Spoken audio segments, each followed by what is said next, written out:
Pessoal, já acho que já tem um número, pelo menos, para a gente começar com os avisos, né? Ah, pessoal, daqui 2 semanas, os momentos síncronos, que são essas reuniões que a gente está fazendo, né?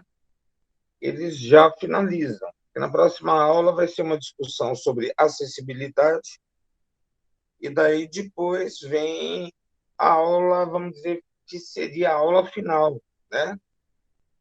Então, a gente já está entrando no momento assim de vocês irem preparando os trabalhos, preparando as ações, tá? E a gente vai avançando. Também eu reconheço que estamos com um problema, né?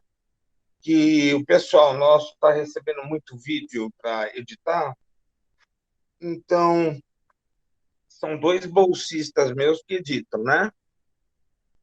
E fica pesado para eles, porque eles são estudantes como vocês e eles têm outras ações também, né?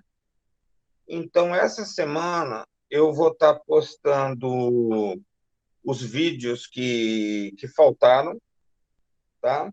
Naquele período que eu fiquei doente, o, o Luciano, ele deu uma força com o trabalho de pesquisa que ele está fazendo, né? E ficou, se eu não me engano, um vídeo faltando a gente postar, tá certo?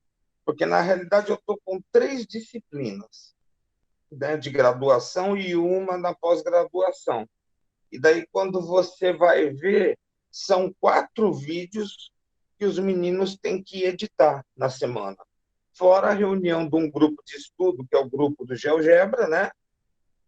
Fora as ações de mestrado e doutorado que a gente tem que orientar. Então, eu peço, sim, um pouco de paciência, que a gente vai regularizar essas ações, tá certo? E a partir de hoje eu já vou diminuir um pouco as atividades. Eu deixei um fórum para vocês fazerem, tá? Um fórum sobre soft livre e single board computer, tá? Eu vou explicar um pouco o que é isso, tá certo? E vocês sabem como que é. As nossas ações, elas são ações como ações de formiguinha, né? A gente aos poucos vai fazendo as atividades, aos poucos a gente vai realizando, né? A minha voz ainda está em recuperação, né? Ontem eu fiquei muito triste com a morte do professor Alex, um amigo pessoal meu, e ele foi ex-orientando de doutorado da minha ex-esposa. Eu conheci ele muito, né? Ele era uma pessoa que frequentava o meu lar, tudo mais, isso deixou a gente muito, muito triste, né? E o professor Marcos Lima, né? Ele está na UTI, entubado, né? Professor da FACED, ele está entubado. A gente também eleva o nosso pensamento ao Marcos, né? Nós fizemos um artigo, inclusive, que foi publicado esse mês, né? Então, é pesado, né? Essa doença é pesada. Nós estamos vivendo essa segunda onda, né? E o pessoal tem que se prevenir. E eu peço para vocês, garotos, que se previnam na melhor forma possível, tá? Eu tenho um filho, ele está no curso de música, eu converso com ele utilizando essas ferramentas, mas ele não está todo dia aqui, né? Ele está mais com a mãe dele, então eu fico falando sempre para ele, tá? Respeita o isolamento, sabe? Tentem respeitar esse momento, porque essa crise ela não vai passar tão rápido assim, não, tá? Pelo que eu estou vendo, vamos dizer, do falta vacina, disso, daquilo, a gente tem que ter um plano B, para as nossas famílias, para a nossa vida, tá? Então, é isso. Então, eu coloquei hoje o infinito com formiguinhas, porque nós estamos trabalhando naquela ação de formiguinhas, tá? Então, é mais nesse sentido. Peço que vocês usem a mãozinha aí para fazer perguntas, levantar a mão, né? Eu estou com 3 computadores hoje, né? E a discussão hoje nossa é sobre software livre e single board computer. E eu já começo perguntando para vocês, né? O que é um software livre? Alguém tem um conhecimento sobre esse tema? Alguém gostaria de falar sobre isso? Queria saber quem tem um conhecimento prévio sobre software livre.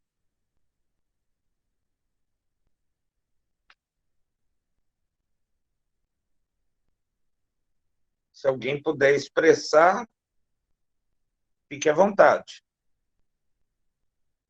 tá? Quem já ouviu falar sobre software livre, tá?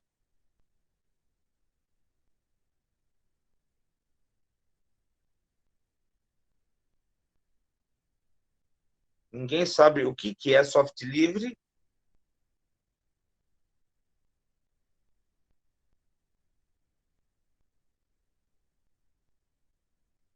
Perfeito. Tá? Então, a maioria não sabe o que significa o software livre. Ótimo. Tá.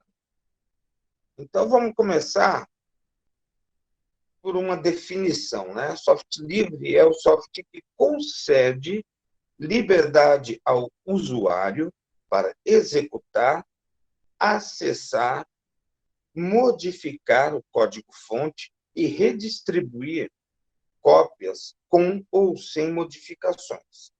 Sua definição é estabelecida pela Free Software Foundation, em conjunto com o projeto GNU, segundo a definição criada por Richard Stallman, fundador da Free Software Foundation.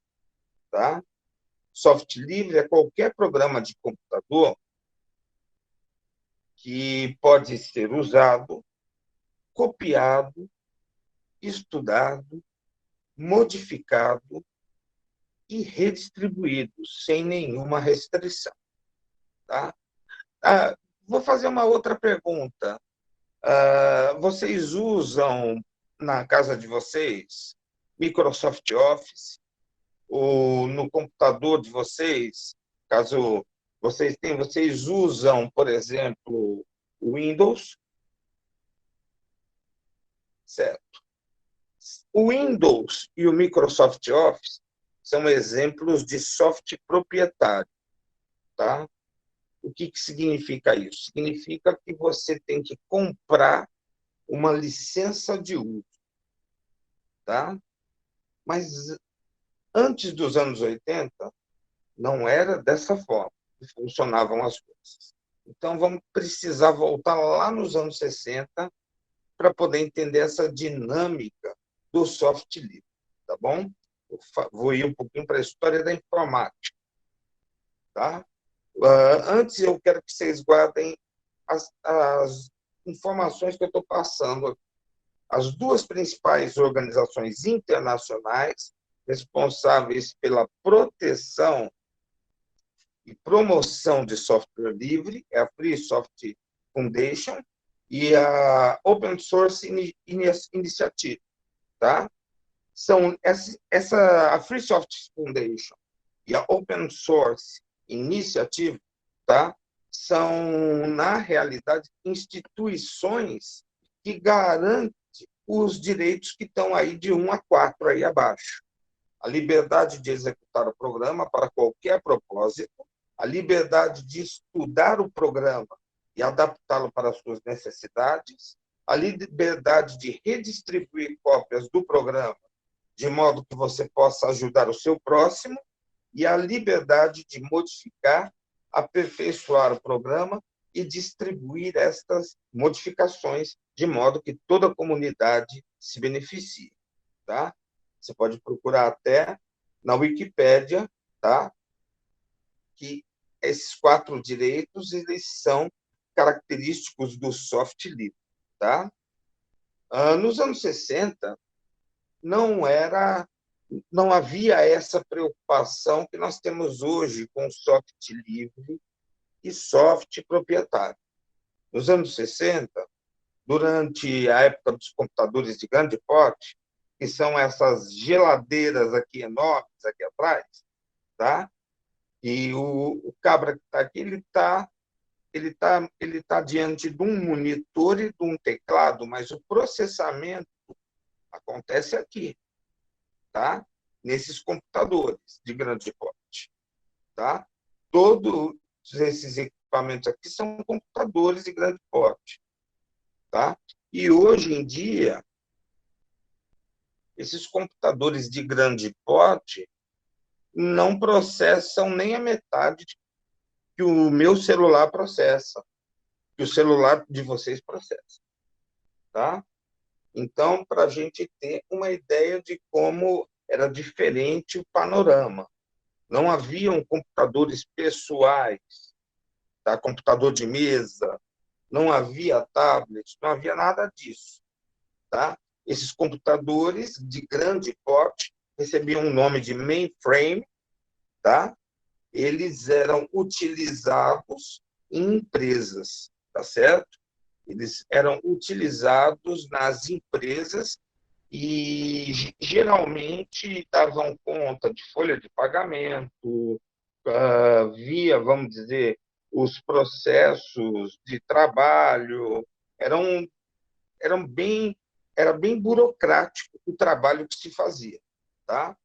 E eles, vamos dizer assim, não tinham a tecnologia que tem hoje, por exemplo, com efeitos gráficos, com recursos gráficos, tá? Não havia mouse, já havia o touchscreen naquela época, mas não era usado no CPD. O touchscreen, por exemplo, ele foi um projeto feito nos anos 60 pela Xerox, tá? E ele foi feito para utilização bancária, tá? Alguns bancos utilizaram nos anos 60, 70 e depois abandonaram o touchscreen, tá? Assim como o mouse foi inventado pela Xerox, o touchscreen também foi inventado pela Xerox e foi abandonado, tá? Então, veja só, não havia o interesse em ter uma computação pessoal. Então, por esse motivo, os computadores eles eram vendidos para essas empresas de grande porte e o software era uma coisa que vinha junto. Mas o que é software e o que é hardware? Hardware é o equipamento que nós temos, é o equipamento palpável que eu toco, tá? Isso daqui que eu estou tocando, o celular, ele é hardware, tá? Então, hard de equipamento duro. É a parte que você chuta, tá? E o software é a parte que você xinga. O software, tá? É o produto leve, porque esse ware significa produto. Ele é o produto leve, tá? São os programas de computador. Então, por exemplo, para mim fazer, tá? Essa comunicação com vocês, tá certo? Então, eu também gostei dessa definição, achei fantástico. Por exemplo, para fazer essa comunicação via videoconferência, eu preciso de um software de videoconferência que permita fazer a transmissão da imagem, que permita fazer a transmissão do áudio, que permita que nós estejamos nessa sala, tá? Há 20 anos atrás, no laboratório multimeios, por exemplo, a gente utilizava um software de videoconferência que só permitia comunicação uma pessoa por uma pessoa. Ou seja, só 2 pessoas podiam se comunicar como a gente se comunica hoje, tá? Mas acontece que hoje, veja como o processo evoluiu. Nós temos pelo menos 25 pessoas aqui na sala, tá? Temos pelo menos 25 pessoas. Então, nós podemos trabalhar relativamente, tá? Temos ainda alguns problemas, tá? Porque, por exemplo, você não pode fazer como numa sala de aula real, todo mundo falando ao mesmo tempo. Se a gente for falar todo mundo ao mesmo tempo, vai encher a porta de entrada de dados e aí vamos começar a cair, tá? Cai um, cai outro, sabe? Então, isso acontece ainda hoje, porque nós temos uma banda de internet à nossa disposição, tá? Então, durante os anos 60, era esse o problema, era esse o panorama. Isso aqui, a fita Kramer, eram os discos onde se guardava informação. Só para você ter ideia, um parque de computadores desse lidava com 1 megabyte. Tá? 1 megabyte, tá? É pouquíssima informação hoje, tá certo? É pouquíssima informação, tá? E se a gente for olhar nos anos 60, né? Uma máquina dessa, que é o Univac 1101, tá?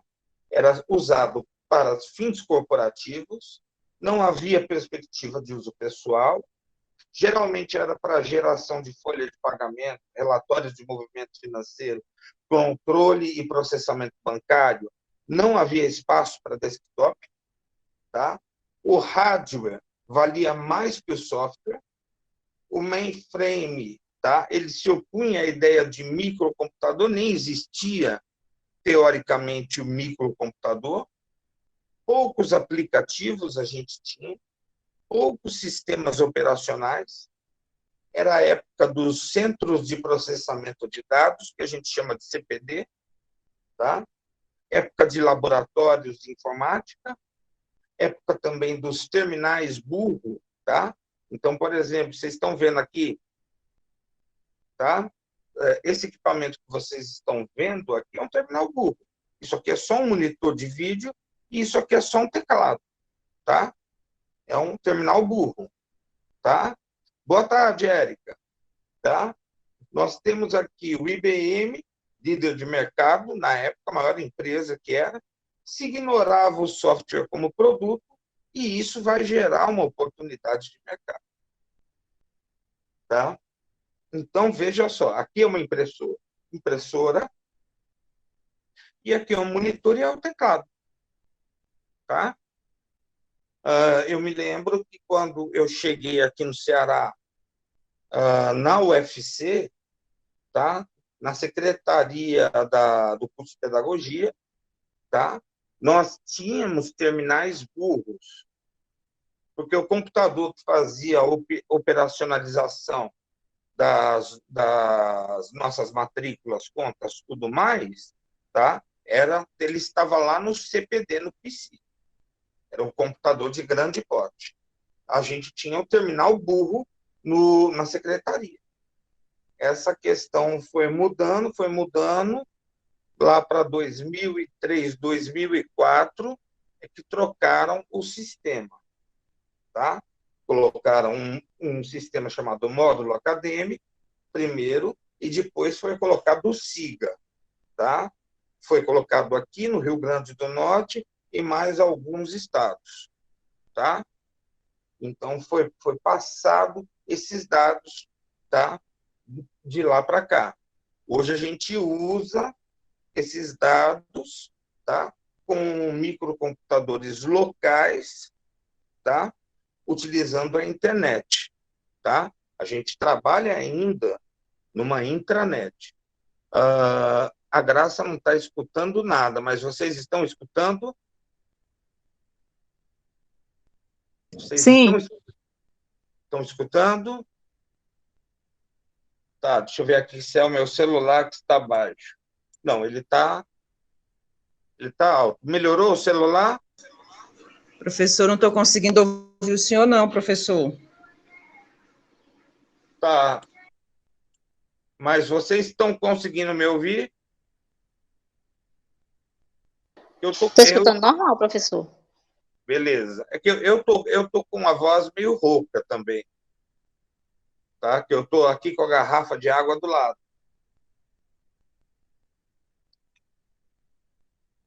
tá?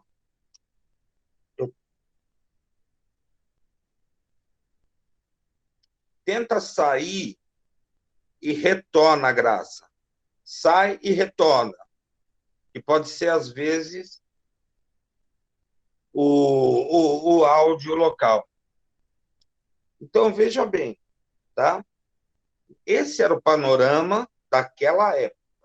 Mas os softs, veja só, eles valiam menos que o equipamento naquela época, tá?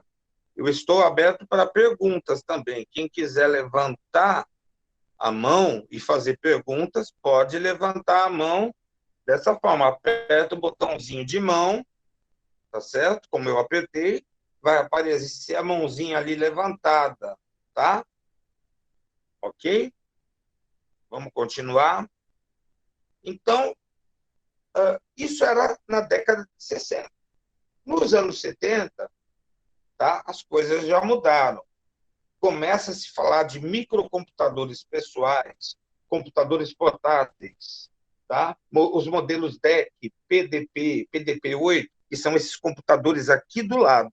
Tá? Aqui está só uma impressora, mas aqui é um mini computador. Tá? Esses eram mini computadores. Vejam que eles não têm monitor de vídeo, porque o dado saía pela impressora. Você programava ele e os dados saíam pela impressora. Então, se gastava muito papel. Era caixas de papel A4. Tá? Esse aqui já tem monitor. Esse aqui também tem monitor. Mas aqui, por exemplo, tem os discos rígidos aqui, tudo guardado aqui. Tá certo? Então, na década de 70, é uma fase de transição entre os computadores de grande porte e os computadores que vão ser os microcomputadores dos anos 80. Nós temos os mini computadores aqui, tá? Esses são os modelos, tá? É uma época de transição, é a época do surgimento também de computadores pessoais, tá? Mas só podia comprar computadores pessoais quem pudesse comprar algo que custava 8 mil, 9 mil dólares. Aqui no Brasil, quase ninguém tinha. Tá? Surge uma nova cultura de informação. Tá? As pessoas começam a se comunicar. Nessa época já tinha internet, mas o único serviço que a gente tinha disponibilizado, que é conhecido, é o serviço de e-mail e as listas de discussão, tá? Começa a haver uma cultura de informática, as pessoas começam a trocar informação, tá certo? Você vai ter o hardware, tá? Ainda caro, tá? E o software ainda não era considerado produto, tá? Agora, no final dos anos 70, vai aparecer esse menino aqui, o Altair 8800, da IBM. É um microcomputador projetado em 1974 pela MITIS e baseado na CPU Intel 8080. Tá? O interesse dele foi imenso nos Estados Unidos, não tinha monitor, ele era ligado direto numa impressora, e foi no Altair, tá, que o Bill Gates, por exemplo, ele desenvolveu o DOS e também um BASIC, que, por não ter impressora, por não ter monitor de vídeo, eles só sabiam como ficou o código pela impressão. Tá? O Altair se tornaria um padrão, de fato, na formação do barramento S100.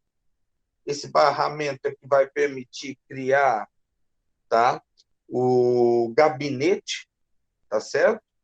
Então, esse computador é só um gabinete, e a primeira linguagem de programação que você vai ter vai ser o BASIC, tá?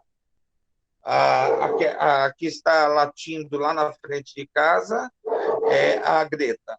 A Fênix está aqui deitada do meu lado, cuidadosamente, e o Pavarotti, ele está ali no corredor, deitado, ouvindo todos nós, tá?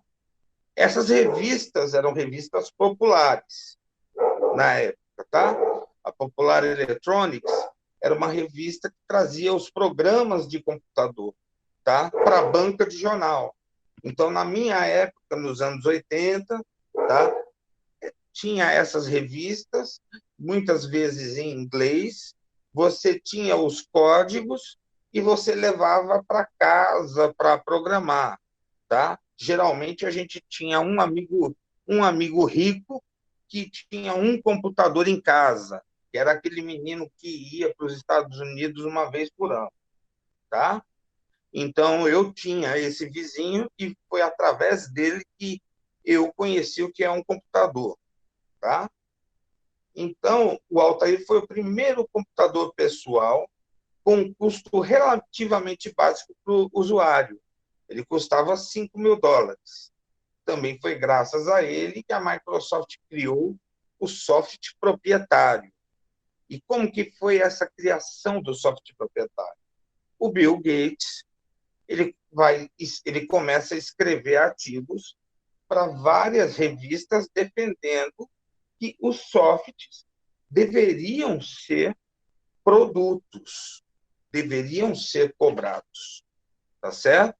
Ninguém se manifestou, e a partir do momento que o Bill Gates ele faz uma carta como essa, ele faz um artigo como esse, muita gente começa a defender o software proprietário.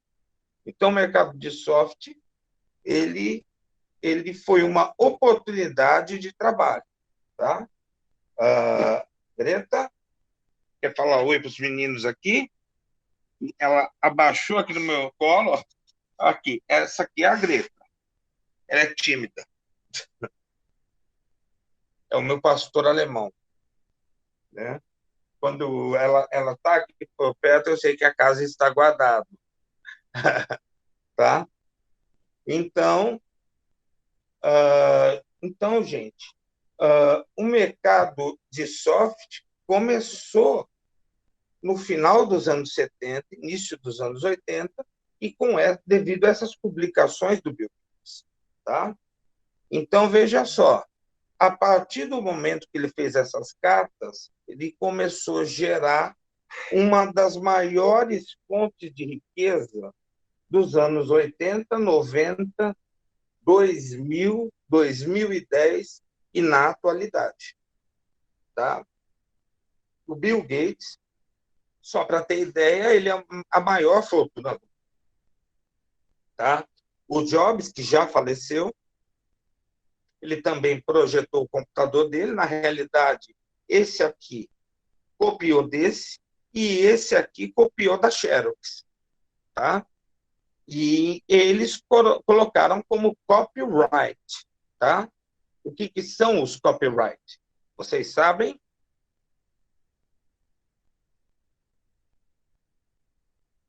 Quando você tem um produto... Pode falar. Direitos autorais, Vitor, é isso mesmo. Tá?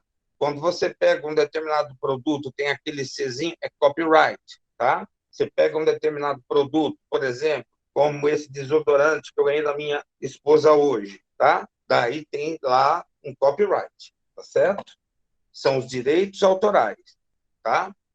Então, o Bill Gates ele vai criar os direitos autorais. Deita, minha filha, deita. Espera só um pouquinho que eu estou vendo o que ela está fazendo. Espera só um pouquinho. O que você quer, minha filha? Deixa aqui, fica quietinho. Tá bom, bebê? Tá.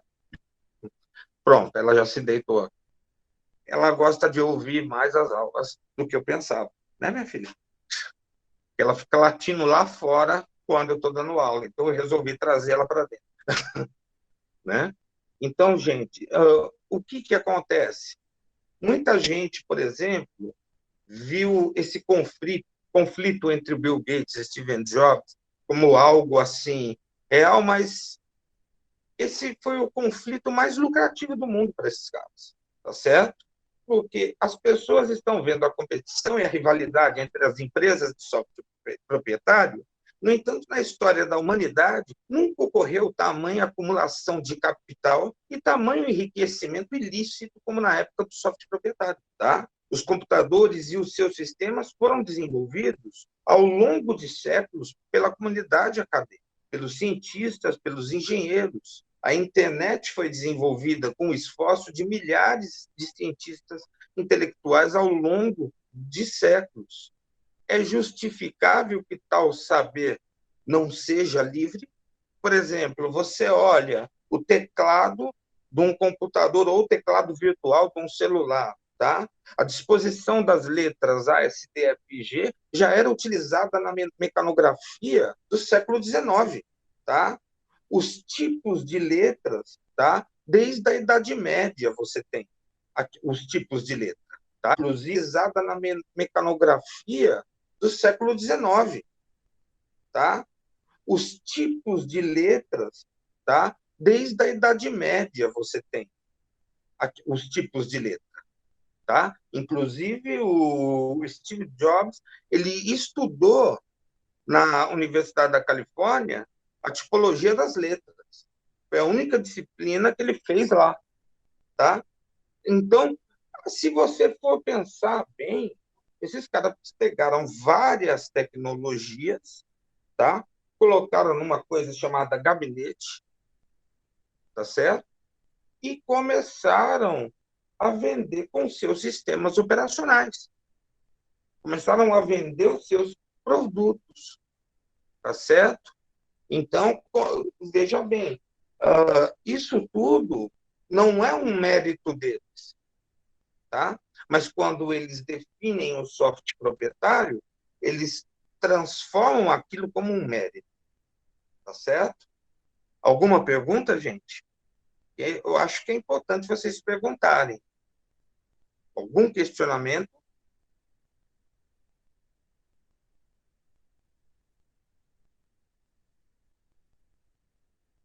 Tá? Mas eu ainda não cheguei na explicação do software livre, viu, gente? Tá? Então, vamos avançar. Na década de 80, nós tínhamos computadores como esse aí da IBM, tá? O XT IBM, tá? Tínhamos o CP500, que eu vou mostrar daqui a pouquinho. Começou a ter uma popularização dos computadores, dos PCs. Surge uma nova cultura de informática, tá? O hardware de informática fica mais acessível. O software passa a ser considerado produto. O software passa a ser valorizado por conta da lei de direitos autorais, e surge uma classe de pessoas que desenvolvem programas, tá? Surgem novas fortunas da informática, surgem lendas sobre os empresários do Vale do Silício, tá? Sistemas de grande porte são abandonados no final dos anos 80, termina também a Guerra Fria no final dos anos 80. O Brasil tinha uma lei de informática que protegia o desenvolvimento de informática do Brasil. Nós tínhamos uma empresa chamada Cobra, Computadores Brasileiros, tá? E essa empresa ela foi privatizada no início do governo Collor. Ele gerou um negócio chamado Lei de Informática, tá? Quando entrou, e daí os equipamentos poderiam ser montados com placas e circuitos de fora, tá? As discussões com direitos autorais nos anos 80 se tornam fortes e poderosas no MIT, tá? Então, nos anos 80 era esse panorama. Eu me lembro que eu tive o meu contato com um primeiro computador em 1983, tá? Eu tinha 11 anos, eu fui para a casa de um colega, tá? E vi aquela máquina e daí me apaixonei por aquele negócio, tá? O primeiro contato que eu tive foi com o CP500, tá? Funcionava com disquete de 5 polegadas e 1/4, tá? Os programas, a gente ia para a banca de revista pegar os programas, né? A gente comprava as revistas, lia e a gente copiava os programas de jogos. Aí a gente ia mudando uma coisa ou outra nesses programas, tá? Então, no CP500 ou um XT, eram as máquinas que a gente tinha acesso, tá? E nessa época começa a revolução do software. Esses aqui são alguns símbolos que a gente tem dessa revolução. Esse aqui é o Linux, o símbolo dele é esse pinguim. O sistema operacional Linux, ele faz uma oposição ao sistema Windows, tá? O PHP, que é uma linguagem de banco de dados que a gente utiliza muito, navegador Firefox, linguagem de programação Python, o GNU, né? Que é o símbolo da GNU, o pacote LibreOffice, tá? O Ruby, o GIMP, né? São todos recursos de software livre, tá? Mas o que vocês acham que faz a diferença quanto ao software? Tá certo? Muita gente costuma dizer para mim, é questão do preço, software livre é gratuito. Tá, software livre é gratuito, tá? Mas eu digo para vocês que nem sempre, tá? O software livre necessariamente é gratuito. E aí a gente precisa ver, por exemplo, eu tenho um produto que tem software que eu vou baixar, eu posso ter um freeware, tá? Então, por exemplo, eu baixo o freeware de um determinado recurso, mas eu não posso abrir aquele recurso, tá? Eu não posso mexer no código-fonte, na programação, tá? Quando eu falo que um recurso é open source, aquele recurso ele é aberto. Ele é aberto para que você explore e faça melhoramento, tá? O problema é que a palavra free, em inglês, tá? Ela tem dois significados. Free pode significar algo que é gratuito e free pode significar liberdade, tá? O software livre, ele é livre de liberdade, tá? E o software que é gratuito, ele é livre de gratuidade, tá certo? São, então, duas coisas diferentes, tá? O Linux, por exemplo, você tem distribuições livres, e as distribuições livres, você tem aqueles 4 direitos, tá?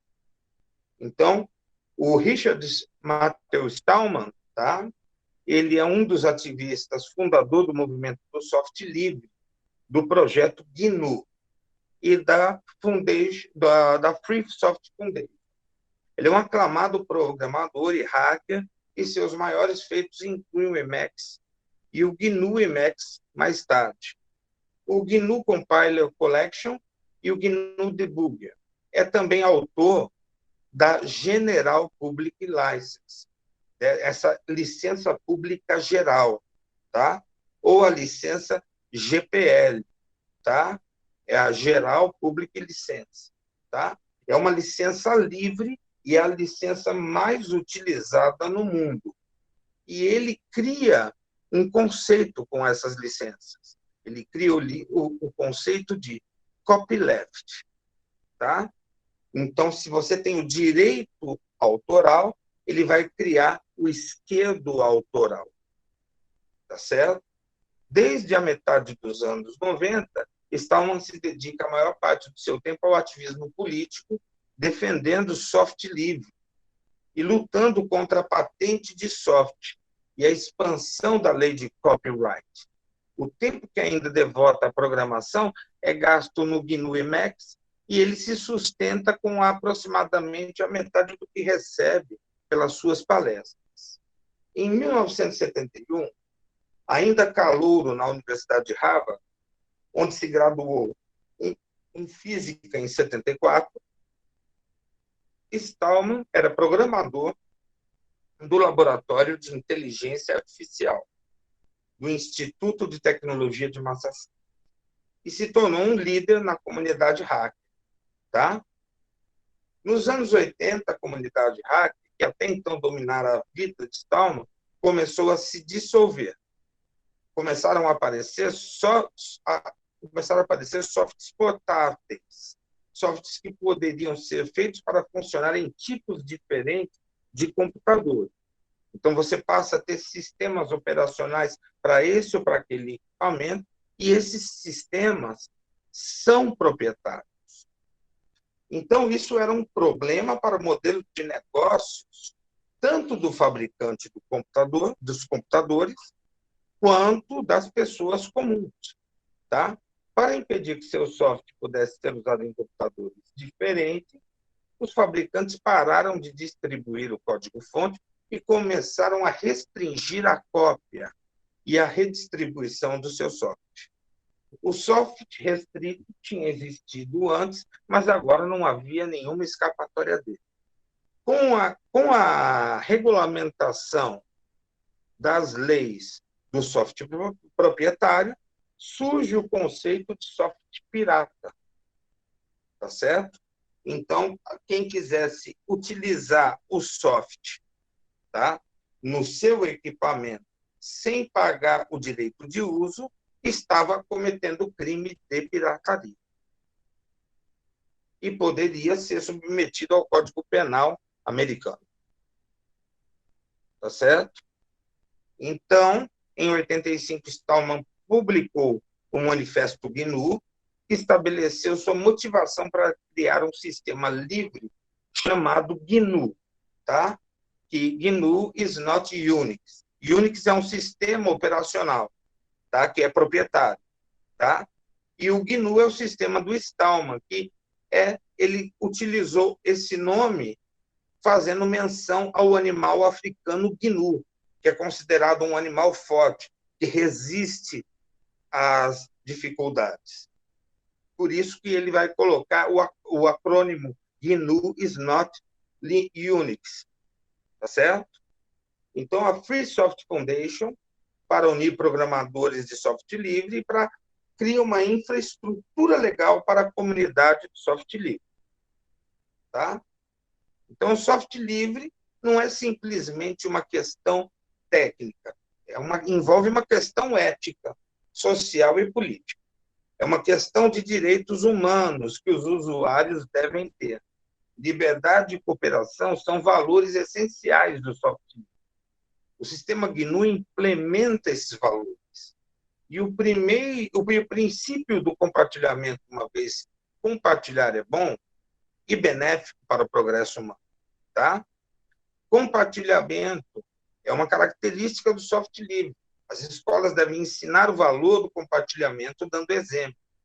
Software livre apoia a educação por permitir o compartilhamento de conhecimento das ferramentas. Por exemplo, para falar um pouco sobre isso, eu posso mencionar a crise que foi gerada dentro da UFC com respeito ao Google Meet. Tá? Esse recurso que a gente está utilizando é o recurso proprietário da Google. Tá? Então, a Google, no semestre passado, ameaçou restringir esse uso. Mas só que a UFC tinha pago já por esse uso. Se nós tivéssemos um sistema proprietário nosso da UFC, nós o utilizaríamos. Tá? Então, a questão toda, tá? E um detalhe, nós até temos um sistema proprietário, que o professor Hermínio Borges Neto, ele colocou no laboratório multimeios. Mas eu pelo menos, fiquei com medo, tá? De dar problemas na utilização. A Érica está perguntando, e o Moodle? O Moodle, eu fiz a instalação do Moodle, tá certo? E a utilização do Moodle, tá? Nós vimos no semestre passado que deu problemas para os alunos. Muitos problemas, tá? Esse semestre eu optei, inclusive, por utilizar o SIGA-A pela proximidade que tem das ferramentas de acesso aos sistemas da UFC. Tá? Mas, por exemplo, o Solar, tá? Eu conheço o Solar, eu acho ele algo interessante, tá? Mas o código fonte dele de acesso é da comunidade da UFC Virtual. Eu fui da UFC Virtual, não mexi com o projeto do Solar, eu trabalhava com um projeto do Moodle, que é um projeto livre para o mundo, utilizei o Teleduc também, tá? Que é um software livre, tá? Mas hoje está mais para fora de uso do que antes, e eu digo para vocês, tá? A gente tem que pensar seriamente nessa questão, tá? Porque, por exemplo, essa crise, tem gente que já está dizendo que essa crise vai levar uns 4 ou 5 anos, tá? Essa crise, do jeito que ela está, tem gente falando que leva uns 4, 5 anos para passar isso tudo. A gente vai viver de altos e baixos em 4, 5 anos, tá? E aí, tá certo?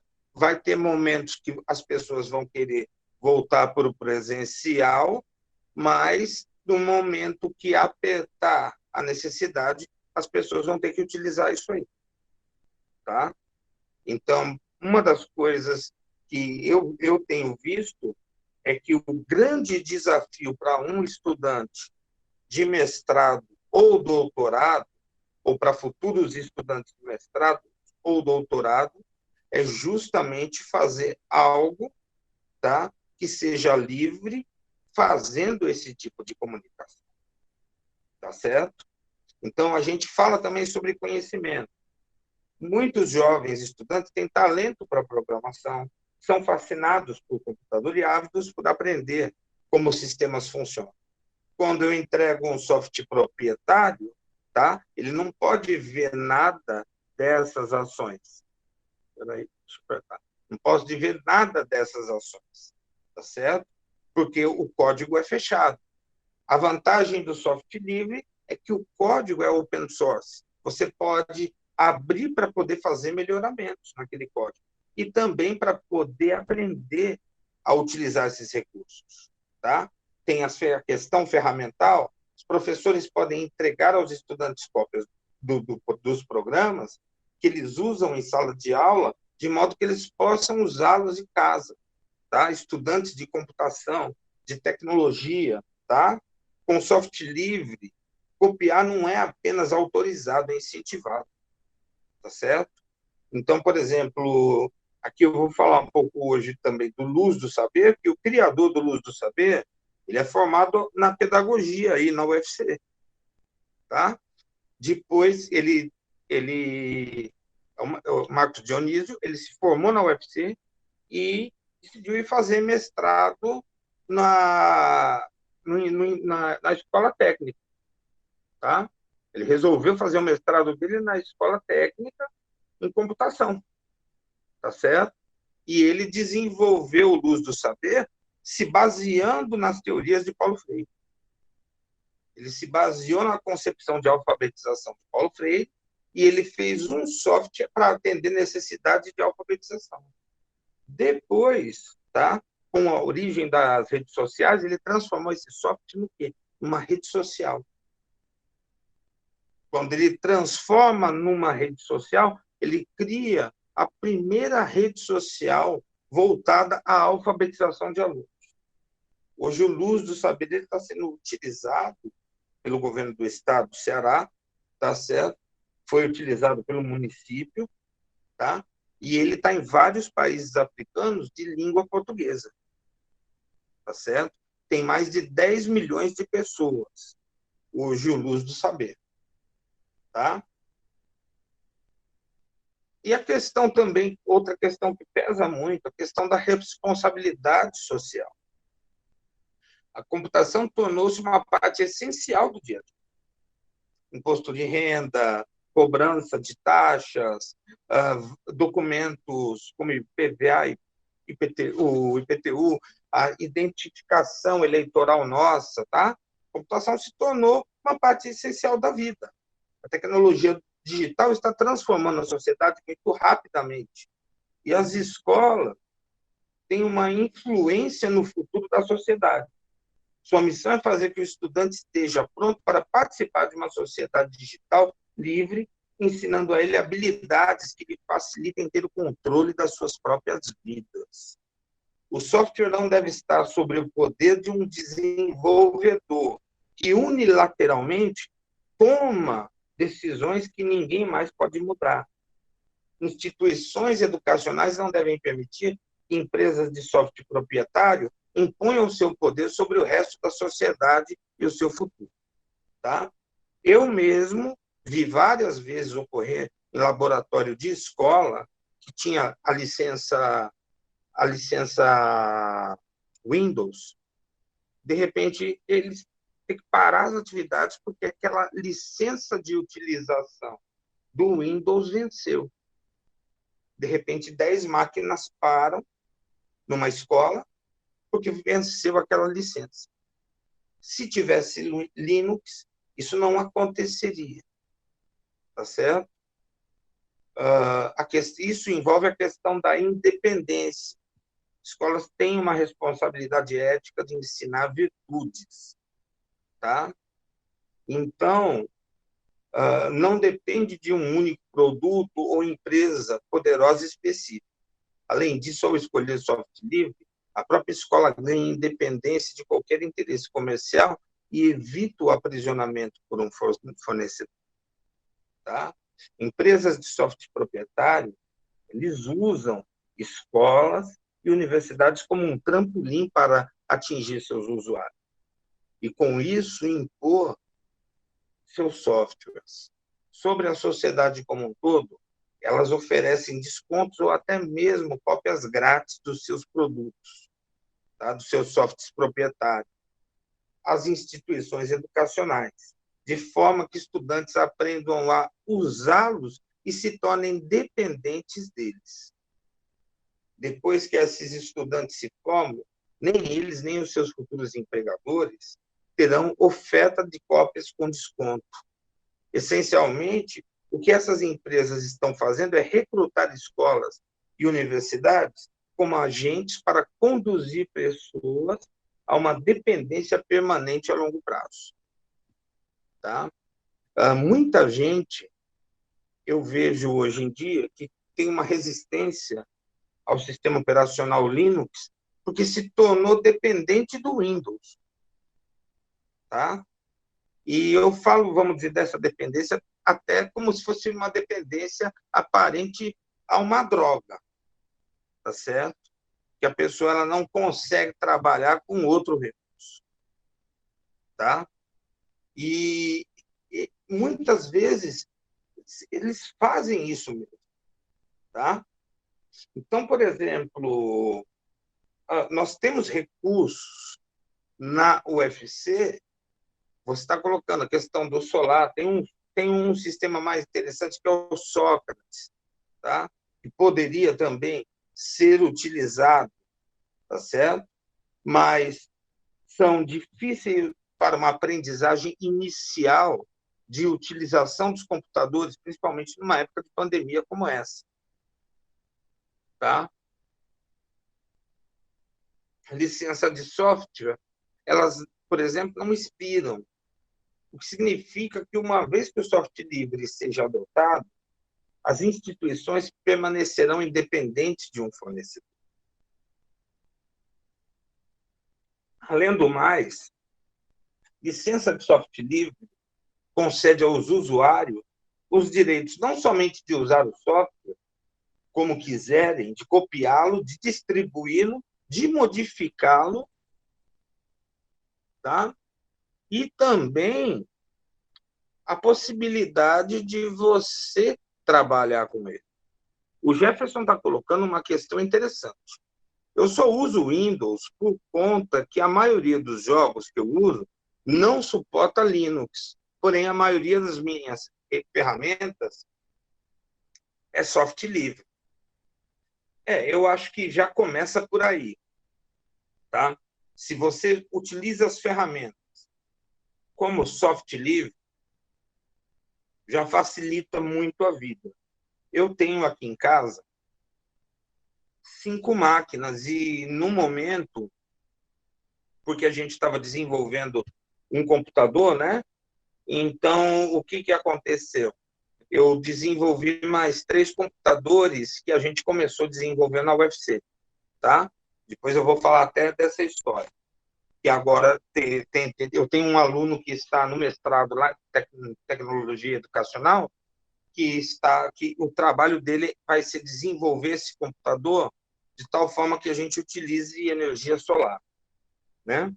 Então, uma das coisas que a gente tem visto várias vezes é que a gente pode começar a romper essa barreira do software proprietário, tá? Utilizando, tá, um software aqui, um outro ali, tá? Então, por exemplo, aqui em casa eu tenho tanto Windows quanto Linux com sistema operacional livre, porque a gente está desenvolvendo o nosso sistema. O LabPlan já desenvolveu o seu próprio recurso. O problema é que a gente terminou a versão, tá, no mês da pandemia do ano passado, sabe? Terminamos em março a primeira versão, tá? E o Neto, ele precisou dar conta da preparação dele para o mestrado em tecnologias educacionais, tá? Mas eu já falo que essa questão da licença é importante a gente saber mais, né? Então, existem questões relativas à aprendizagem. Ao se decidir sobre onde irão estudar, mais e mais estudantes estão considerando se a universidade ensina a ciência da computação e desenvolvimento de software usando o software livre. Software livre significa que os estudantes são livres para estudar como os programas funcionam e para aprender como adaptá-los à sua própria necessidade. Tá certo?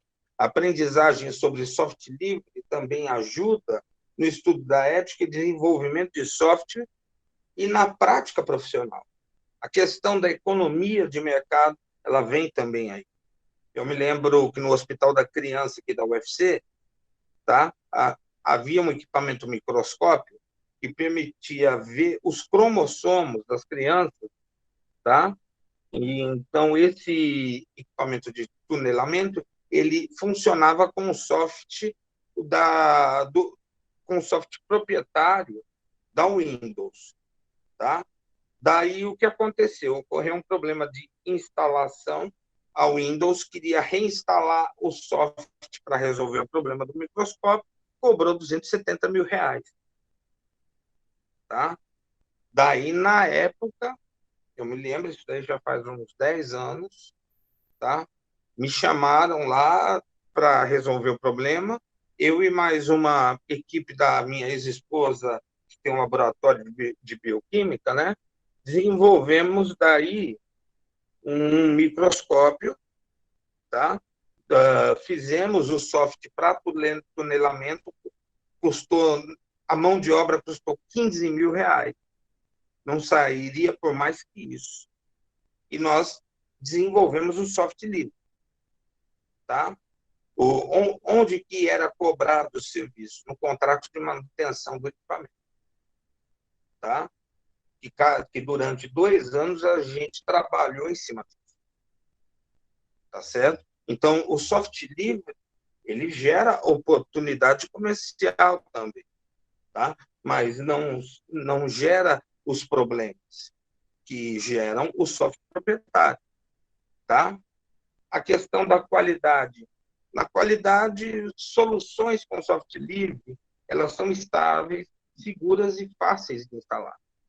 Por exemplo, eu conheci o pessoal do Colégio Militar daqui de Fortaleza e eu me lembro que nos anos 2000 eles estavam migrando para um software livre, uma distribuição Linux que foi desenvolvida para o Exército Brasileiro, tá? Eu não sei nem se continua mais da mesma forma, tá?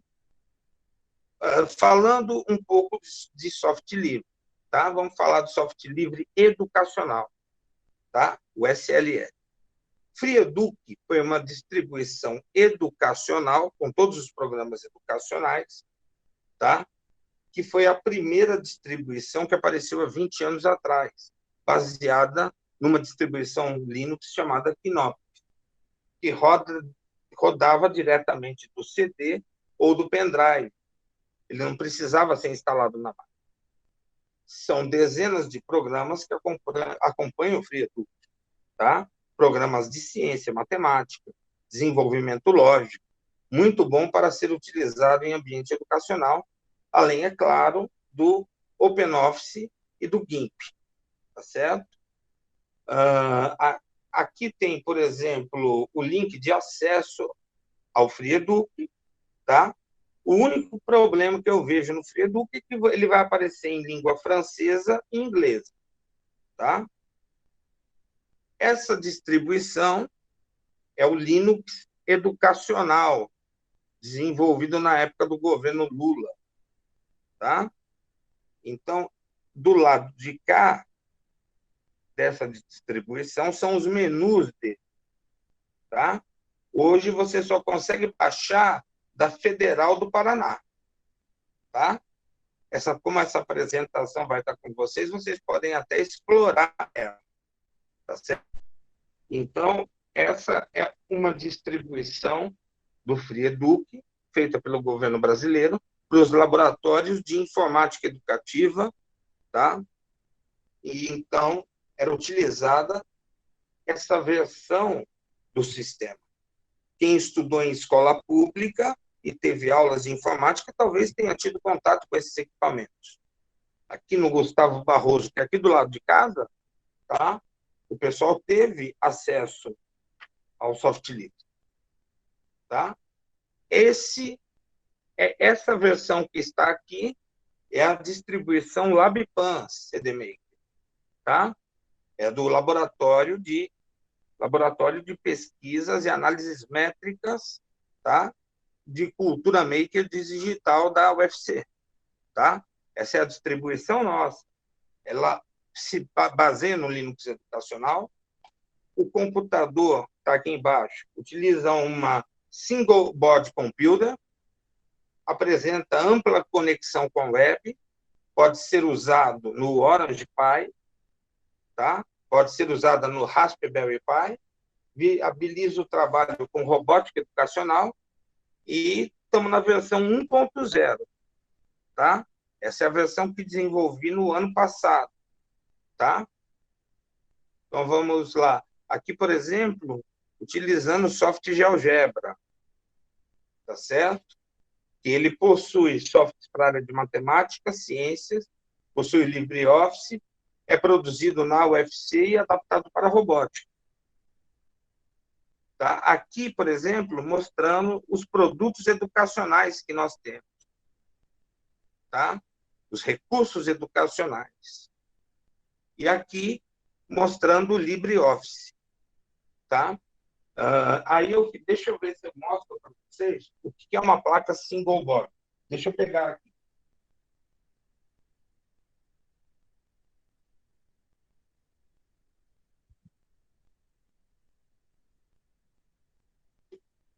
Pronto.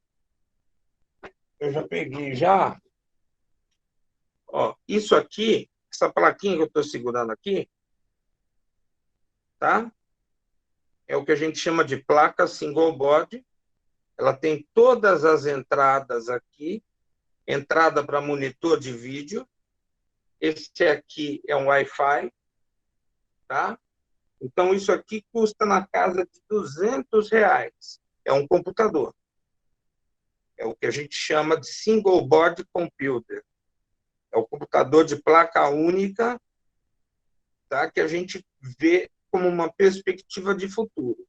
Eu tenho, por exemplo, aqui um computador compacto que é montado com uma placa dessa, tá? Então, por exemplo, né, ele permite a navegação web, permite ter o acesso a todos os serviços. Aqui o Luz do Saber, né? Eu vou parar aqui um pouquinho para falar com vocês, que lá na frente está a single board. Então, essa single board aqui, tá? Ela tem um cartão de memória, tá? Que é colocado aqui, está guardado aqui na gaveta, que já está com o sistema operacional Linux que a gente desenvolveu, tá? Então, nós desenvolvemos esse equipamento, tá? Com a finalidade de ser um equipamento educacional, tá? Vamos fazer um pequeno intervalo, depois eu volto aqui na single box. Então, vamos ver aqui um pouco Luz do Saber. Para você acessar a página do Luz do Saber, luzdossaber.seduc.ce.gov.br. Vocês podem até acessar no intervalo que daqui a pouco eu vou dar para vocês. Tá? Então, aqui, vocês já percebem que há uma discussão com respeito à acessibilidade e o Luz do Saber.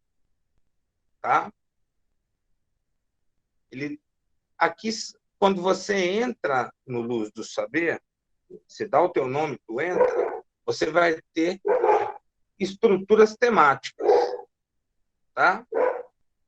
Como essa estrutura do primeiro nome. Também terá, tá? Uma parte na qual você trabalha a literatura, tá? Os módulos de leitura, onde você pode preparar as aulas, tá? Máquina de Pororó, O Segredo de Joãozinho, são temas do nosso dia a dia, do nosso cotidiano. Aqui a página do LibreOffice. Pessoal, o que foi, Pavarotti? Alguém chegou? Pessoal, eu vou ter que fazer, então, o seguinte. Eu vou ter que dar uma olhada lá dentro, porque os meus cães, eles viram alguma coisa. Eu posso dar uma olhadinha só lá na frente, retorno já? Tá? Eu volto já, já. Faz o seguinte, vamos dar um intervalo, então. São que horas? 15h07. Eu volto 15h17, tá bom? Eu vou ver o que eles querem. Volto já. Vamos retornar, gente. Posso continuar?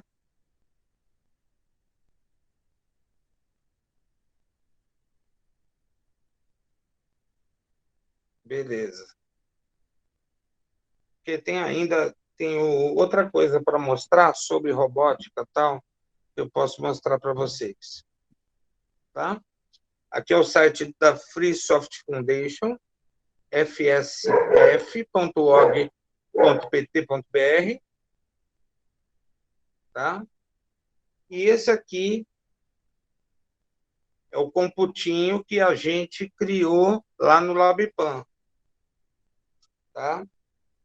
A gente montou uma placa single board dessas, aqui, colocamos um monitor de adaptador, chegou, acho que a minha esposa. Tá aqui os equipamentos, a ventilação, né? Essa aqui é uma placa single board Raspberry Pi, tá? Raspberry Pi 4, tá? É um computador bonzinho que só dá para implementar aqui com essa. Essas são outras placas single board, porque sempre na história da informática, eu vou só fechar a porta aqui um pouquinho, tá? Olha só.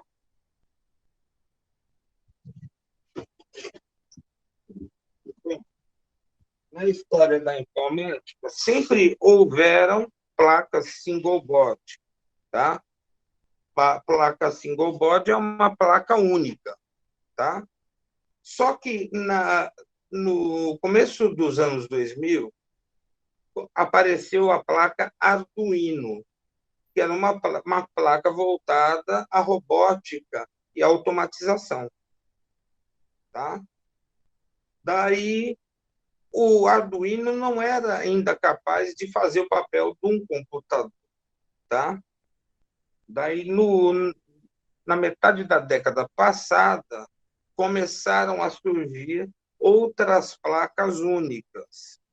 Tá? Os chineses começaram a fazer, tá, esses computadores embarcados para diversos projetos sociais. Tá? Daí, depois, a Inglaterra começou a fazer uma série chamada Raspberry, tá? Fazendo menção à framboesa, tá certo? Depois apareceu a Banana Pie para competir com a framboesa, tá? A Orange Pie para competir também com a framboesa, tá? Mas a Orange eu já tiro o sarro por conta do Queiroz, né? A gente já tem que tirar um sarrozinho já dela, tá?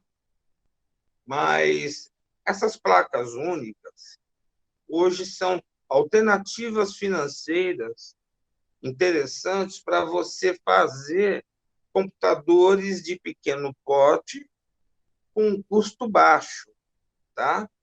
E hoje você pode fazer um console de videogame, inclusive, tá? Você pode fazer um computador. Então, veja só, esse computador que eu tenho aqui, compare, esse aqui que eu estou utilizando, tá? Ele tem uma placa única, tá? Só que toda essa arquitetura aqui, tá? Foi planejada, tá? Então, vejam só, hoje você tem a possibilidade de ter um recurso, tá?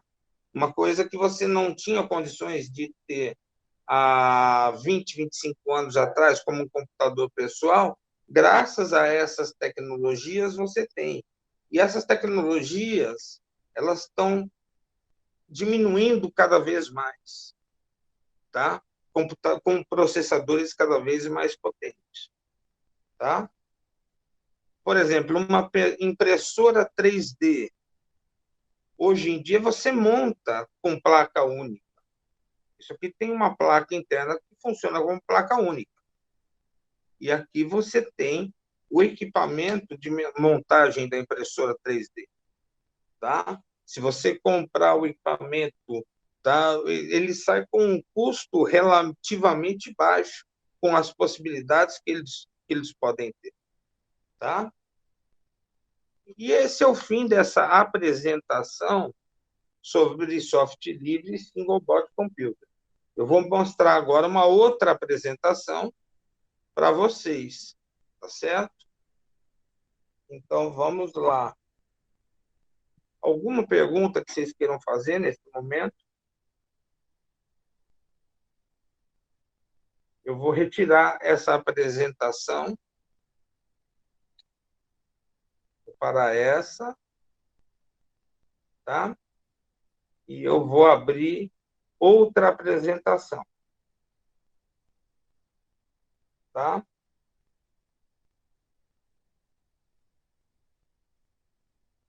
Deixa eu só me preparar aqui para ver os recursos.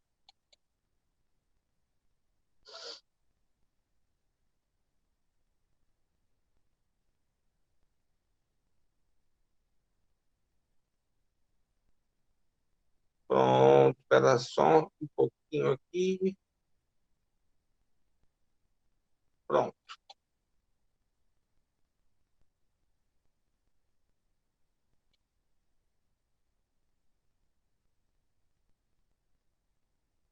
Enquanto isso, alguma pergunta, gente?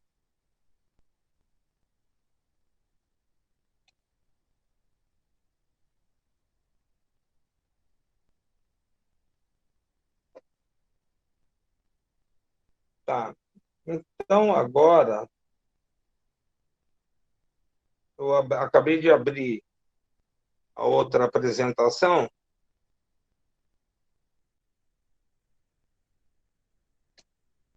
Essa apresentação eu fiz ano passado para um seminário sobre robótica educacional, tá? Vocês estão conseguindo ver?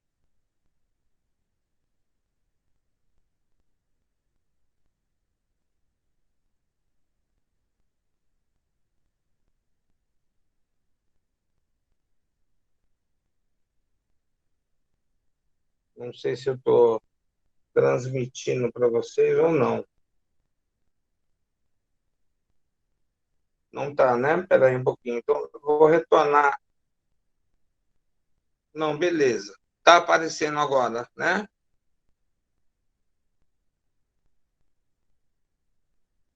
Apareceu? Apareceu, né? Beleza. Então, pronto. Está aparecendo aqui, está começando a aparecer aqui também. Tá?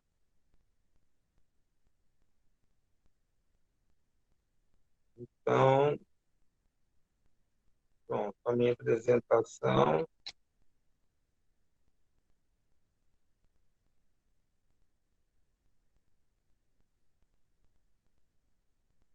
Pronto.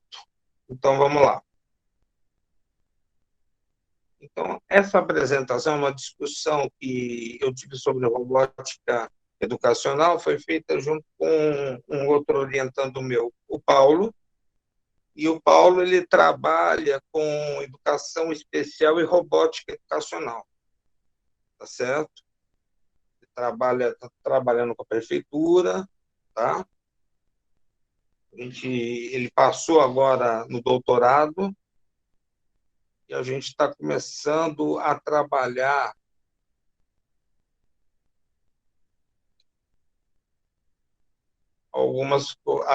algumas coisas no LabPAN. A ideia nossa é trabalhar o quê? O que a gente faz no LabPAN? A gente trabalha com práticas educativas digitais e práticas culturais digitais. Por exemplo, eu já orientei trabalhos no LabPAN sobre museus virtuais, já orientei trabalhos sobre violência na internet, tá? Eu tive uma aluna que foi a Bruna Germana, né?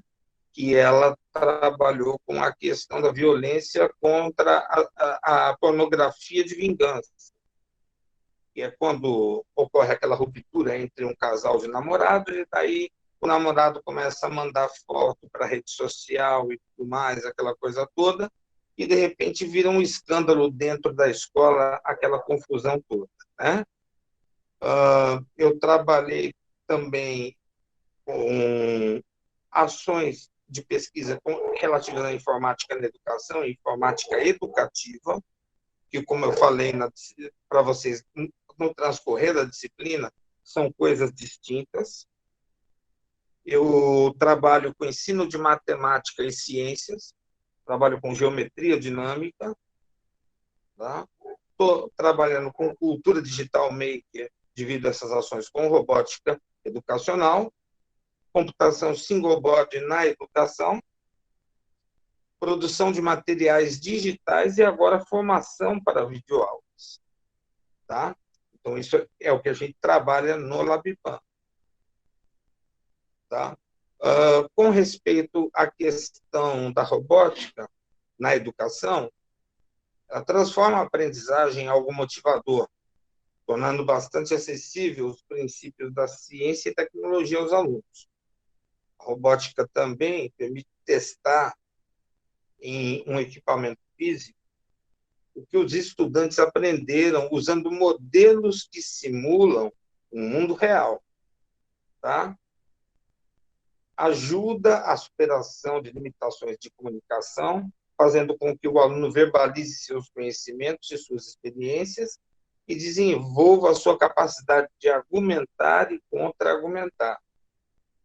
Ajuda a superação de limites de comunicação, fazendo com que o aluno verbalize seus conhecimentos, suas experiências e desenvolva a capacidade de argumentar e contra-argumentar. desenvolve o raciocínio e a lógica na construção de algoritmos e programas para controle de mecanismos. E também a gente não pode negar que não haja uma interdisciplinaridade. Promove a integração de conceitos de áreas como matemática, física, eletrônica, mecânica, arquitetura. Tá? A gente utiliza a robótica também no intuito de brincar. Então, aqui, só para que vocês tenham ideia, esse é um kit de robótica desenvolvido no LabPAN, e esse kit de robótica ele funciona com baixa energia. O que é com baixa energia? Eu não uso tomada 110, 220. Eu utilizo energia solar para carregar os dispositivos. Aqui eu tenho sensores. Tenho sensor de luminosidade, tenho sensor mecânico, tenho diversos sensores aqui que se ligam a outros equipamentos. Tá? Então, um quadradinho desse se liga a outro e vai se ligando, e daí ele pode dar movimento a várias coisas. Então, esses equipamentos foram apresentados no Arduino Day de 2019. Tá? Esse é um kit de robótica feito de capa de caderno e caixa de papelão com clipes e restos de equipamento. O desenvolvedor foi o Fernando Barros, que apresentou uma solução caseira de baixo custo. Fernando Barros, ele hoje faz doutorado comigo, tá? E a gente desenvolveu isso aqui, com equipamento de baixo custo e fazendo comunicação com o computador. Na robótica sempre surgem algumas questões. Quais são os limites e possibilidades da robótica educacional nos processos de ensino-aprendizagem quanto ao desenvolvimento humano? No tempo que a gente trabalhou nos projetos de robótica educacional, nós vimos que a robótica educacional permite desenvolver o desenvolvimento de ações integradas em diversas áreas de estudo.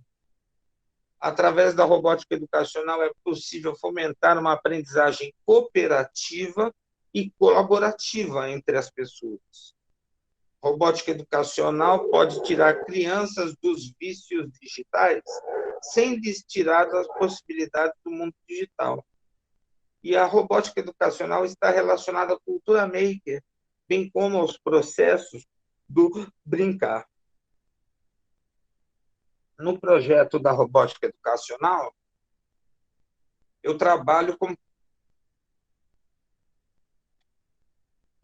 professor Marcos Teodorico, da Educação Física. Tá? A gente geralmente participa de vários eventos que ele desenvolve. A gente participa com a robótica educacional tranquilamente. E uma coisa que é interessante é a perspectiva que ele dá para a gente a respeito do brincar. Inclusive, o Fernando, eu pedi para que ele fizesse um estágio lá com o Marcos Teodorico. Tá?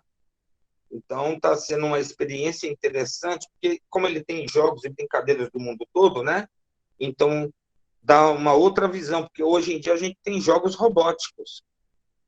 Isso é uma discussão que nós temos. Tá certo?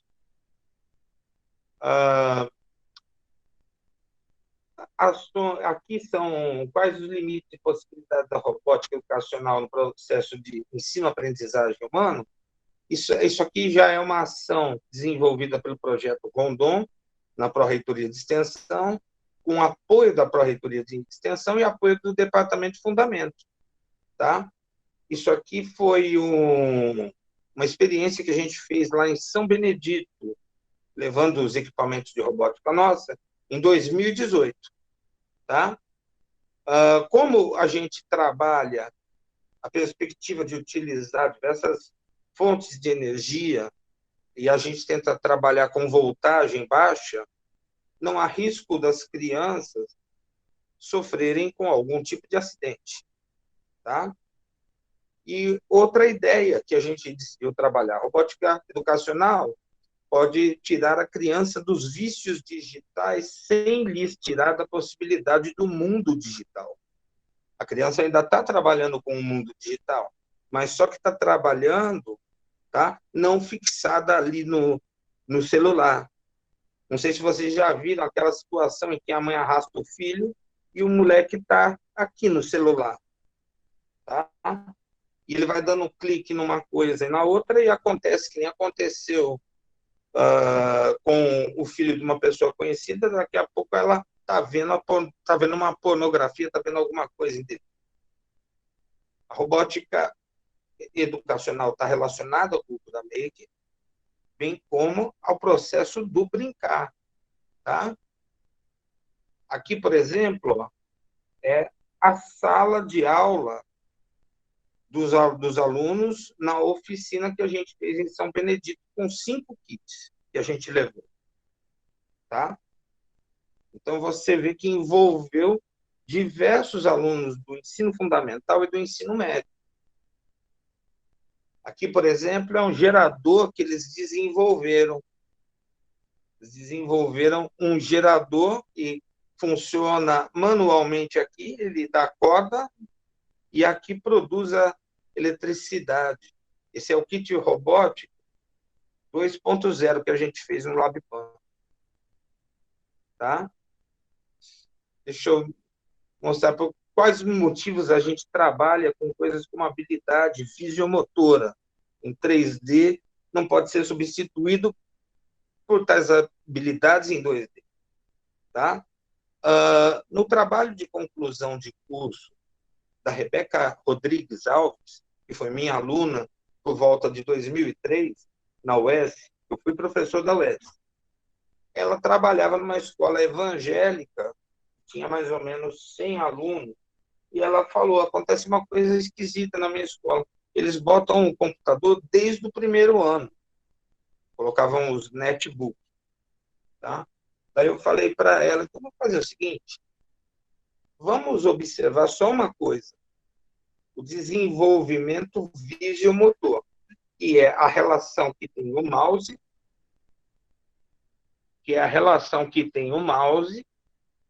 tá? com com a tela. Porque, por exemplo, seja criança ou adulto, tá? Você vai perceber se ele está entendendo como funciona o processo quando, por exemplo, ele vai fazer a leitura aqui. Pergunta 2, quais motivos o uso e habilidade visiomotora, tal. Então, se ele conduz o mouse em cima de exatamente a frase que você quer, então ele está desenvolvendo uma ação visiomotora. Num tablet, isso não funciona muito bem, porque você já vai direto com o dedo no local. Tá? Mas isso é interessante para ver se o menino está conseguindo relacionar, tá, a compreensão da leitura, tá, com a posição que coloca o mouse. E nós fizemos essa observação com mais de 100 alunos, com as diversas turmas que tinham.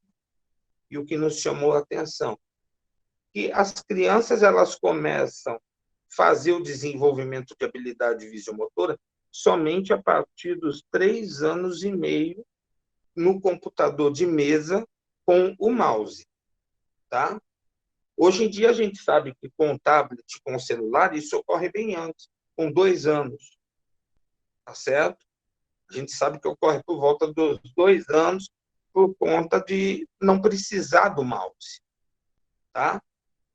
Mas isso mostra também uma outra questão, que a percepção visiomotora que envolve a mão e os olhos no reconhecimento do mouse, do computador, tá? Ocorre por 3 anos e 6 meses. Tá? Antes disso, a criança não relaciona o mouse ao cursor da tela do computador. Em suma, não adianta botar um computador de mesa para uma criança antes de 3 anos e 6 meses. Tá certo?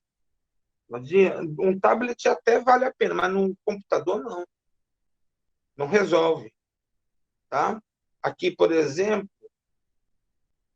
é um caso típico de coordenação visiomotora. A menina está relacionando aqui o mouse, a atividade do jogo brincadeira, no qual ela está atuando. Aqui, no caso, é o Paint. Ela está desenhando aqui no Paint.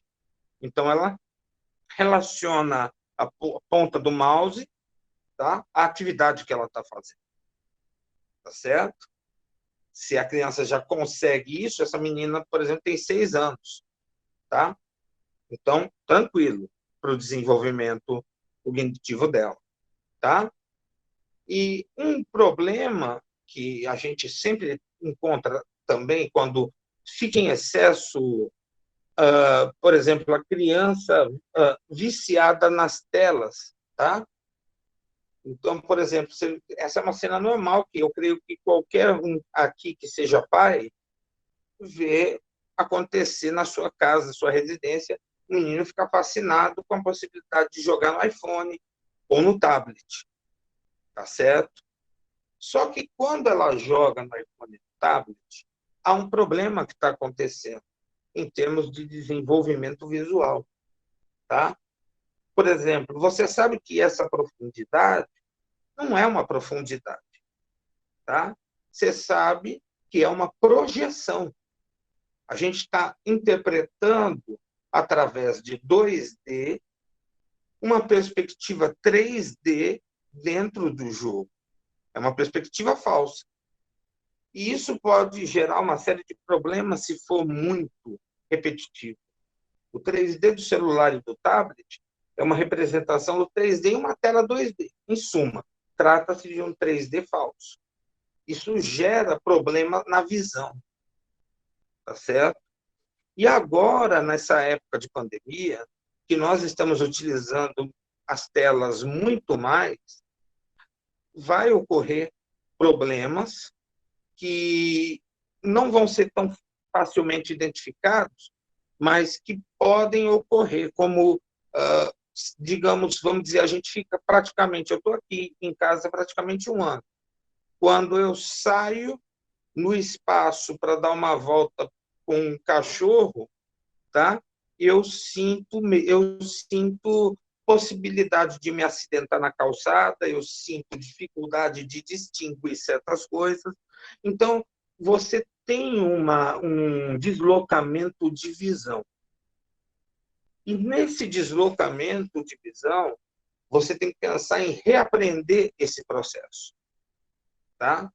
Então, veja bem, se para nós que somos adultos, a questão da lateralidade visiomotora pode ser um problema, imagina para as crianças. Tá? Mas só que tem um problema na atualidade com a robótica. Tá? A robótica ela se desenvolve com atividades presenciais. Né? A robótica se desenvolve com atividades presenciais e isso é um problema. Tá? Porque, por exemplo, a pessoa pode até comprar o kit de robótica, levar para sua casa, mas a robótica educacional é uma atividade que as pessoas compartilham um momento. O professor compartilha um momento com o estudante. Tá? Nesse sentido, no ano passado, a gente estava vendo, né, que a prática excessiva em tela bidimensional pode prejudicar crianças no desenvolvimento cognitivo e motor. E agora, com a pandemia, eu vejo que pode prejudicar o adulto. O excesso de utilização de equipamentos com displays bidimensionais poderiam limitar o desenvolvimento sensorial da criança. A robótica educacional poderia minimizar os problemas decorrentes do vício em telas, proporcionando experiências de aprendizagem significativa que, de certo modo, viabilizariam brincar como se fazia antigamente, de tal modo que crianças e adolescentes poderiam continuar a utilizar as tecnologias, poderiam manusear as coisas e manipular. Mas veja que, nesse momento da pandemia, a gente tem esses problemas. Vejam que isso aqui é uma atividade robótica educacional, mas é uma atividade de socialização. Há 3 pessoas, pelo menos, envolvidas aqui. Tá? Aqui pelo nosso recurso não proporcionar a questão relativa ao gasto excessivo de energia, tá? Então, a gente utilizou, lá em São Benedito, a energia luminosa da Praça Central para fazer uma atividade, tá? Final. E nessa atividade, eles expuseram os recursos que eles criaram. Aqui, um colega de vocês, o Jefferson, participou do LabPan, que desenvolve, é um excelente programador, inclusive, e ele se dedicou muito à questão da robótica, né? Esses meninos são de lá, a secretária de Educação de lá participou dessas ações, lá em São Benedito, tá? Esse aqui é o Fernando, tá? E junto com esse menino, que esse menino foi uma novidade para a gente, em termos de conhecimento. Ele montou vários robôs diferentes, montou um robô para brincar, tá? Então, veja só, a robótica educacional tem que ser uma robótica para brincar. Se você não colocar esse princípio como princípio principal, a robótica se torna chata como matemática, física e química, tá?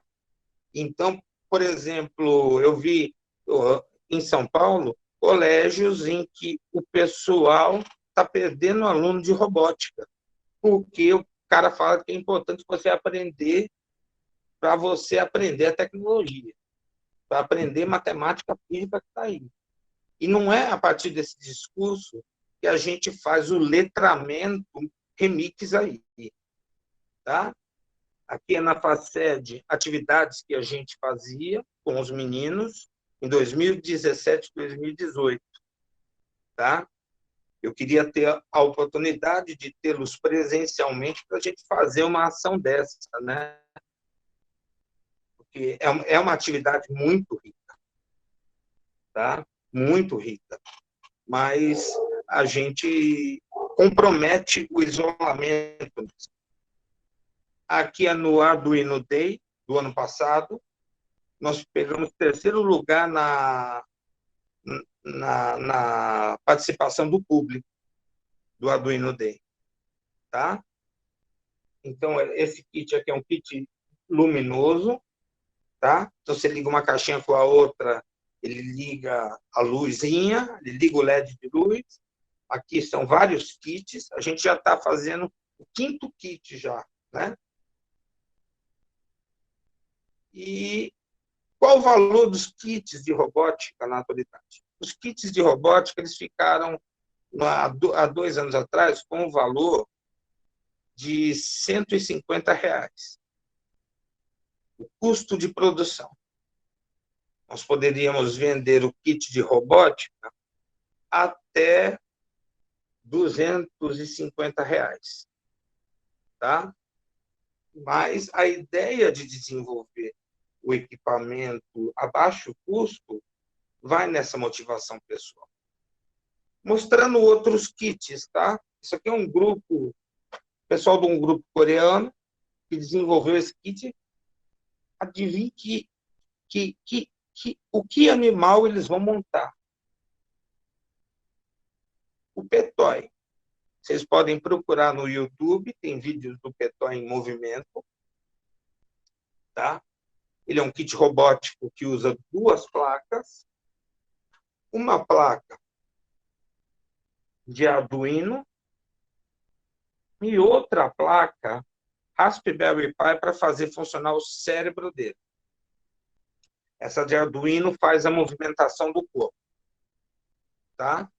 Ele pode cair de uma cadeira, ele se posiciona em pé.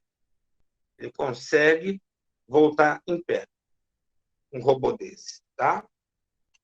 Esse aqui é um projeto open source francês, o InMove, tá? E um detalhe interessante, que todas as peças são impressos com impressora 3D. Aqui na UFC, o pessoal imprimiu o braço do InMove e tal, já fez um artigo, tá? Mas eu conheci um menino em Minas Gerais que ele já imprimiu todo o InMove e o InMove dele já fala em língua portuguesa, tá? Ele conseguiu fazer a tradução da fala dele para o português. Tá? Isso aqui é a mão dele, né? 10 dedos com sensores, tá? Ele tem 10 motores dos dedos, tá? Com silicone, tá? 16 atuadores, mais 5 atuadores. Vocês podem entrar na página dele, que é o inmove.fr. Aqui não parece, mas ele tem mais tecnologia educacional que o que nós vimos antes. Esse robô, ele só tem 84 centímetros, tá? Ele é o POP. Ele também está no YouTube, tá? Mas o que é interessante do POP é o seguinte: se uma criança que tem dificuldade de andar pega as mãos do POP, o POP anda junto com ele, tá? Ensinando ele a andar, tá? Então, veja bem, esse robô ele pode ser usado em atividades de fisioterapia, tá? Ele pode ser utilizado também para se estudar os movimentos de uma criança, tá? Então, é uma perspectiva muito interessante que está aí, tá certo? Ele também ele emite respostas para você, tá? Mas o objetivo dele é outro, tá certo? E é isso, tá? Alguma pergunta, gente?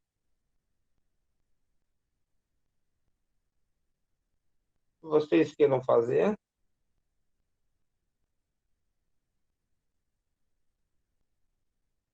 Algum questionamento?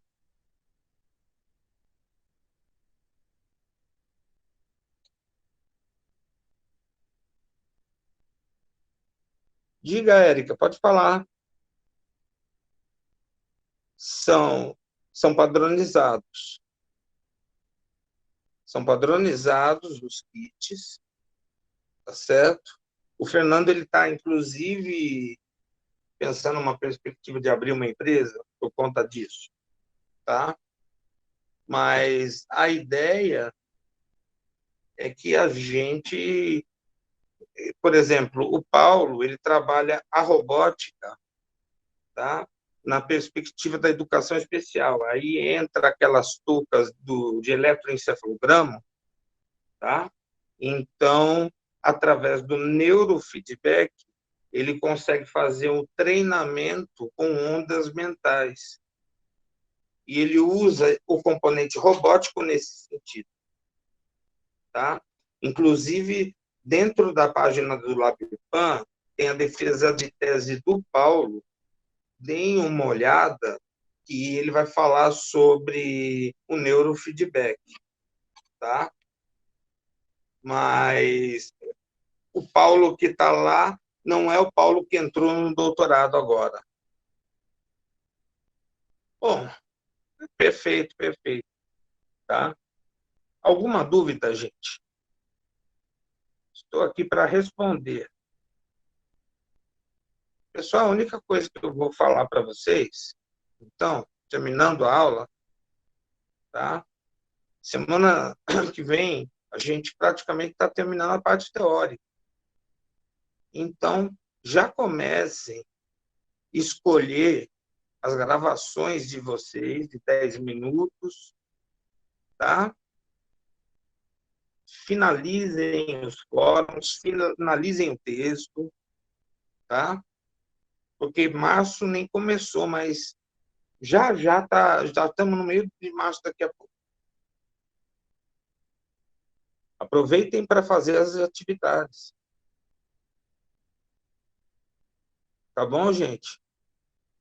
Então, a aula de hoje está terminada. Um abraço bem grande, se cuidem. A Érica está perguntando se pode rememorar.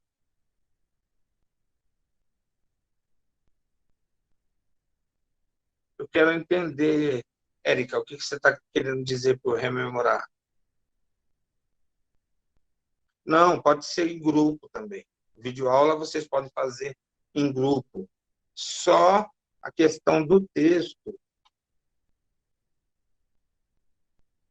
Tá, a Vitória levantou a mão. Eu Diga, tenho uma Vitória. dúvida sobre o texto, professor. Sobre o Tá, texto, não, sobre o vídeo.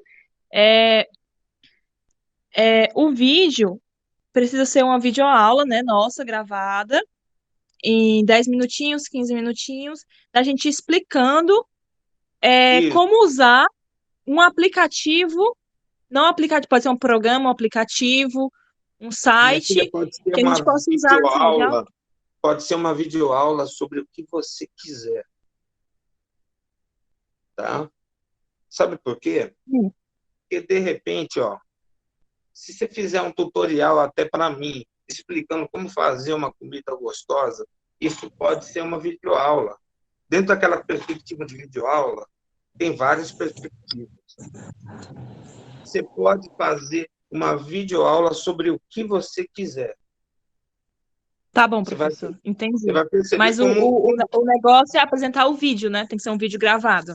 Exatamente. Eu quero que vocês Show. dominem a tecnologia do vídeo, tá? Porque não Uhum. parece, mas, por exemplo, no semestre passado, os meninos viram como um grande desafio fazer uma videoaula. Tá Eu certo? tenho outra dúvida. O senhor falou sobre textos. Que eu saiba, é o texto de 8 laudas, né? Ou tem algum outro? Eu vou dar uma sugestão para vocês. Eu passei um livro, tá? Eu vou passar aqui na lista do WhatsApp. Espera só um pouquinho. Deixa eu ver aqui se eu consigo pegar logo o material, tá? Que se for para pegar, vai ser ótimo. Deixa eu ver se está aqui o texto. Eu peguei um texto aqui que é... Peraí, deixa eu ver.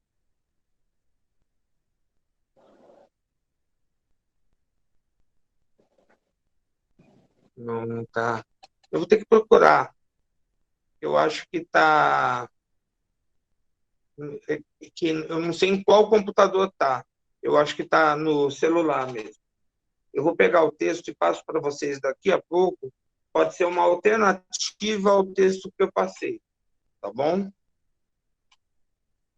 Pode ser uma Tá, mas alternativa. é que eu tive duas informações diferentes sobre o texto que já estava antes. Era para ser a 8 laudas sobre o livro todo ou só do texto Não, do capítulo?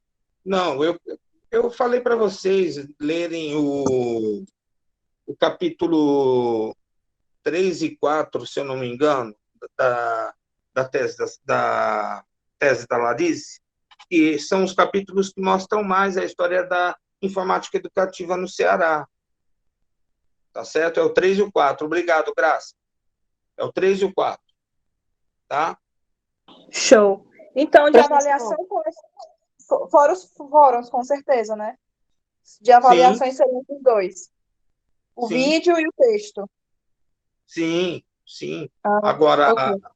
os fóruns, que são para reforçar a aprendizagem em cada aula, tá?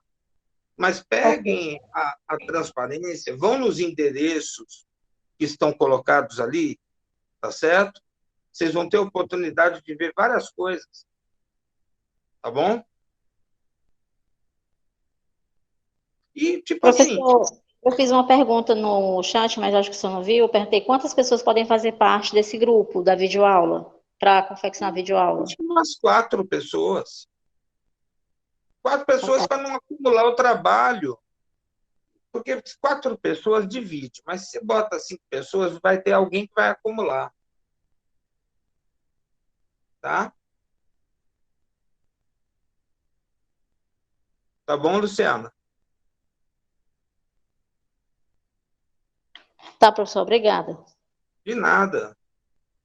O prazo do vídeo, ó, temos a próxima aula, 2 semanas. Temos a próxima aula e daí temos a aula final.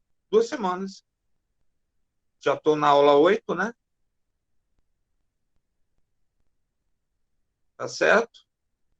Pessoal, por hoje é só. Tá? Sim. Não precisa subir para o Siga. Se você tem o e-mail do Google, você também tem o Drive. Se você utiliza o Drive, você pode carregar no teu Drive e você pode mandar para mim um link. É só compartilhar o link, tá certo? Pessoal, se acalma, vai dar tudo certo, tá bom? Um abraço para vocês, se cuidem, tá? Tô falando aqui agora com o professor Herbert, estou contente que ele está com Covid, mas ele está bem. Boa tarde, professor. Tchau, tchau. Tchau, tchau, gente. Um abraço, tá?